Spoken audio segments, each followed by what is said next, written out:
human music podcast. And that's what I love about watching The Approach, man. Like Seth Drake does not have a single hard and fast rule. He doesn't tell you a single decibel level to shoot for. He has tried and true concepts of process. It's like, okay, find the nugget. Yep.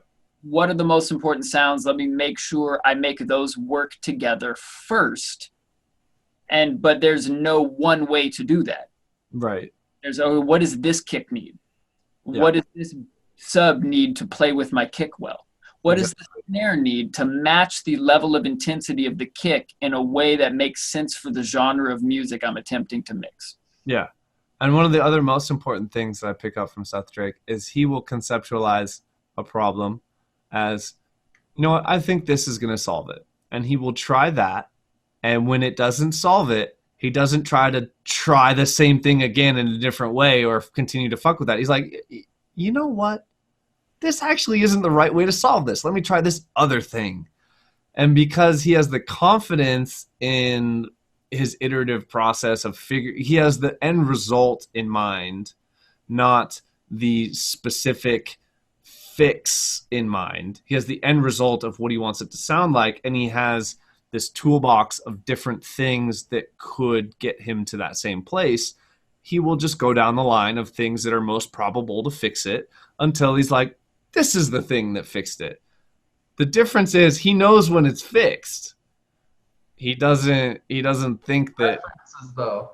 Yeah, that was true. A game changer. True.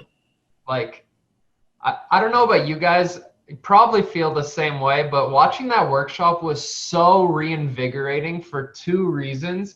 Reintroduced wacky ass newbie looking EQs and actually got me listening to like, what is this EQ actually doing? And is it getting me closer to my reference? Not so much like, I don't know. Like I just loved seeing his weird ass EQs. I was like, I always heard not to boost highs on EQ8. This is amazing, It's just perfect because it's like that thing that we keep saying, like, trust your ears, not all the things that you're doing that you think you need to do. Like, he trusts his ears. He's like, I just high shelved this shit 12 dB on an Ableton stock EQ, which would normally completely destroy a sound. I take your snare on your latest track and high shelf that 12 dB. I guarantee it will not sound good.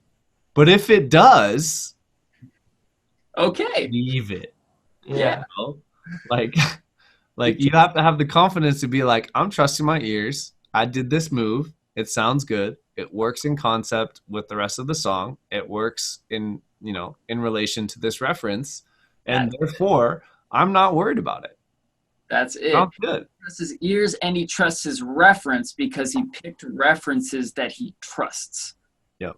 And he found those references that he trusts by trusting his ears. I heard it in the car. It sounded dope. I listened to it in the studio. It sounded dope. I heard it live in the club. It sounded dope. I put it in my earbuds. It sounded dope. I played it in mono off my iPhone speaker and it sounded dope. I trust this Noisia track to be a really good reference of what this Noisia track needed to sound like. I like it.